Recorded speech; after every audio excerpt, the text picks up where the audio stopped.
Good morning, everybody. It is me, Dodge, in this weather forecast, and welcome back to another video, guys.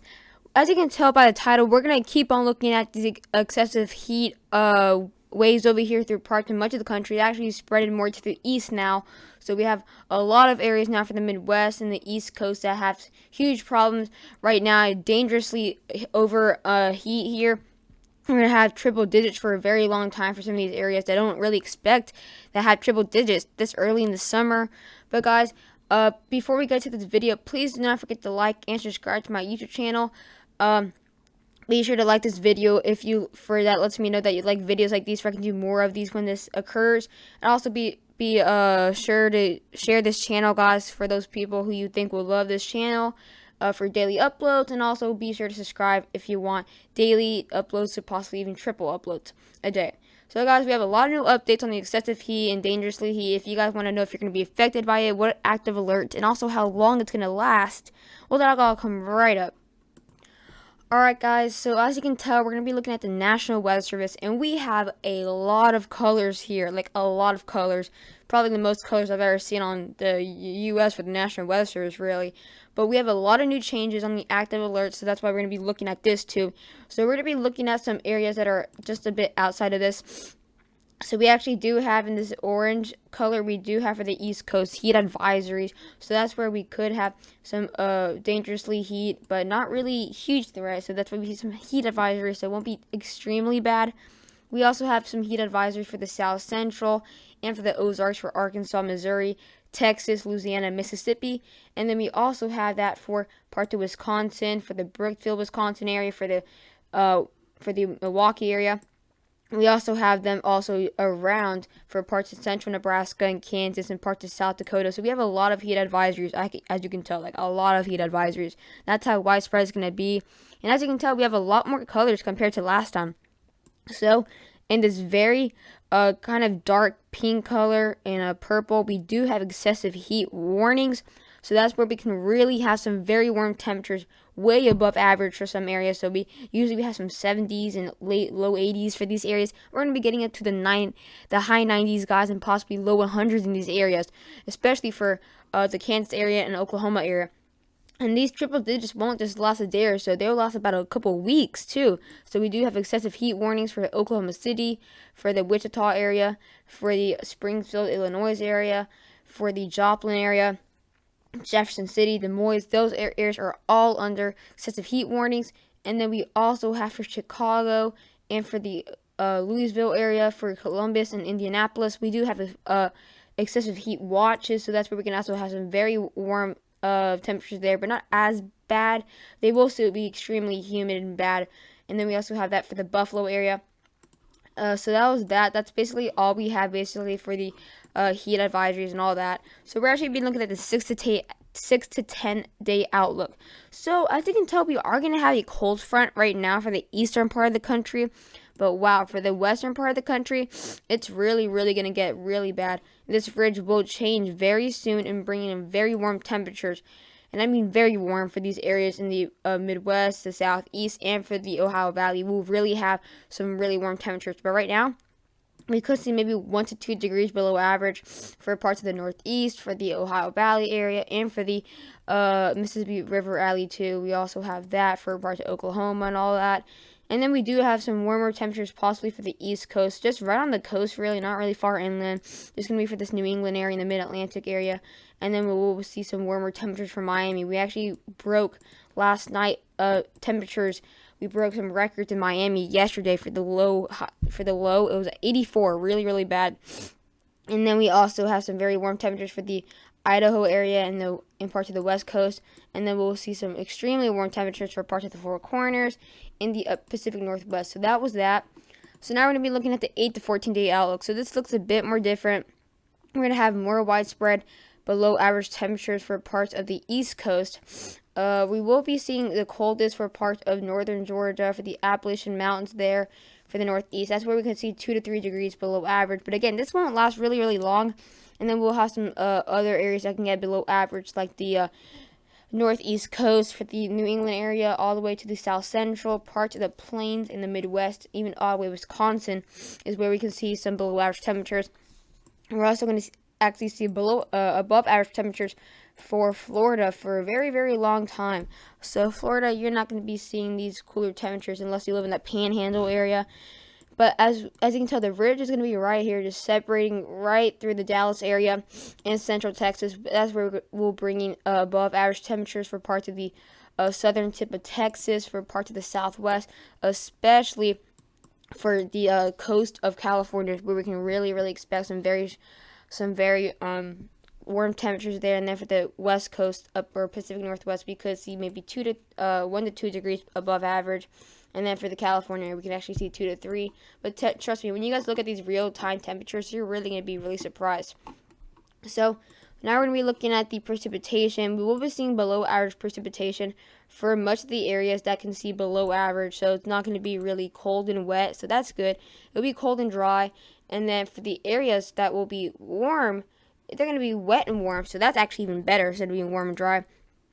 We're really going to have very good chances for above average precipitation for the southern tip of Texas. That's really, really good though. And then we'll actually be seeing a good amount of precipitation for the Four Corners area, for the Utah area, and parts of Colorado. But we will be seeing some very dry conditions for the Ohio Valley area and for the Tennessee Valley. We'll be seeing very, very dry conditions there, stretching from all the way parts of the southeast to all the way to the northeast. So that's where we're looking at the precipitation. So now we're going to be looking at the 3 months. So you guys want to, for those people who want to know how long is this going to last. So the next 3 months, all the way to November, we're going to be seeing possibly really warm temperatures for the northeast and for parts of the western part of the country there, for Utah and the Four Corners, and also for the northeast. We'll be seeing some cooler temperatures, but they're still going to be above average temperatures, but not as bad for parts of the west and parts of the east. So we'll be coast to coast to see above average precipitation. I believe the plains could expect some possibly cooler temperatures this fall, but right now it's going slightly above average or near slightly. So it's not, we might only have 0 to 1 degree above average for the plains and south central, but we're looking at when it experience the warmest for the east coast and for the west. So that was that. So now we're gonna be looking at the temperature anomaly. So this is right now. We could potentially see Nebraska today at potentially 10 degrees above average. I know it does show cooler for the east coast and for the east, but look at this. From the northeast, we could actually experience up to 6 degrees above average for some areas in Maine. We could have some average temperature for the Kentucky area. But we will be seeing above average temperatures for the southern southeast, but only about 1.5 degrees above average, so it won't be that bad. Same thing will be for the Midwest there, and we will be seeing again these cooler temperatures for the west too. But this ridge will change soon. These warmer temperatures do move to the to the east, July 18th, which is tomorrow. We'll be seeing extremely warm temperatures for Wisconsin, up to 12 degrees above average for Milwaukee, for parts of Minneapolis and parts of Chicago and Des Moines. And then we'll be seeing another wave out here for parts of the plains for Nebraska, and Denver could see up to 8 degrees above average. And then we will start to see these cooler temperatures remain again for the southern southeast and to the east coast. We will only be seeing maybe only 2 degrees above average, so it won't be that bad. Won't really feel it there. And then we'll be seeing actually up to 6 to 7 degrees below average for the west coast. These heat waves will continue to move to the east as we go later into the week. By the 19th, we will be seeing the extremely warm temperatures. We'll be seeing extremely high temperatures for parts of the New York area. I could not think of the word. 12 degrees, possibly, maybe more like 10 degrees there. And you will be seeing an increase of warmer temperatures into the Ohio Valley and Mid-Atlantic. So again, it will be cooler, or a bit, not too bad, early this week. And then as we go into the week, we'll be seeing warmer temperatures for the east. But it just gets worse and worse for the Iowa and Wisconsin area. We can actually see possibly 16 degrees above average for the Iowa area there. And then we will be seeing, again, these above average temperatures for Denver and for Albuquerque, possibly 6 to 10 degrees above average. These temperatures will get worse and worse for the northeast there in the parts of the New England area. And these actually will possibly produce very, very strong thunderstorms because these overday heating. Possibly 10 degrees above average there, and then we will be seeing these cooler temperatures by late this week change as this ridge does change, and then brings cooler temperatures for the northern plains a bit cooler temperatures, a bit warmer temperatures for the East Coast, possibly only 3 to 4 degrees above average. And then that's where we'll be seeing the West Coast getting really, really warm temperatures as this ridge has changed. And that's why we do see the cooler temperatures for the East Coast for the next couple 8 to 14 day outlook. But we will be seeing the really, really warm temperatures right now all the way until we get to the next 6 days. So this heat will last around 6 days. That's why it's showing cold for the next 10 day outlook to 8 to 14 day outlook. That's why. But as we go later in today, these temperatures won't get any better. We're going to have up to 107, some very high 90s out there for the areas of the plains there, and then it gets even worse. We're going to actually reach up to 103 to 102 degrees for the Kansas area, and then these warmer temperatures again as the week goes on. These warmer temperatures start to move to the east, 90 to 91 degrees above average, or 94 degrees for New York, some 90s for the Missouri area, and look at this, 100 for parts of the Clemson area, and then 100 for the Panhandle, and then some 90s out there for the Southwest. As we go even more into the week, this is actually more into July 20th, so it will be bringing in up to 103 degrees for the Richmond area, actually up to 104 for the Boston area, and then we're still going to have those 100s out there for the plains. It's going to be really dangerous out here, so if you don't have to go outside, just don't go outside, just prevent this heat. We're still going to have up to 104 for Las Vegas. And then again, this ridge will be changing. So as we go into, this is actually July 22nd, we will be seeing these high temperatures for the plains and for the northeast get a bit better. Some 70s and even some 60s there. And then the northeast will be getting up to 68 for highs. So that is showing you the ridge will be changing very fast. That will be bringing warmer temperatures for parts of the south central and parts of the west. As we go even more into the week, look at this. The highs will we actually only get to some 70s out here. Look at that. That's a lot better. And then we're going to get those high 90s and 80s out there for the West Coast as we go into the changing weeks. It's not going to get any better for the West Coast. Next week it's going to be the worst. And then it's going to get very cool for the East Coast. Look at this, 60s and some very high 60s and 70s there for the East Coast. Beautiful weather there, but not going to be enjoying it in the West. 107 degrees there, getting awfully close to 110. That's going to be miserable out there, and that's just not going to get any better. So now we're going to be quickly looking at the European now. So this one, in the next 24 hours, guys, look at this. We can actually be seeing up to 9 degrees above average for Nebraska there. And then look at this, the southeast, we'll only get it by about 2 degrees above average. It's not going to be that bad. The next 3 days, it moves fast, really, really fast, bringing a huge move there. In the next 3 days, it brings widespread warm temperatures. Look at this, guys.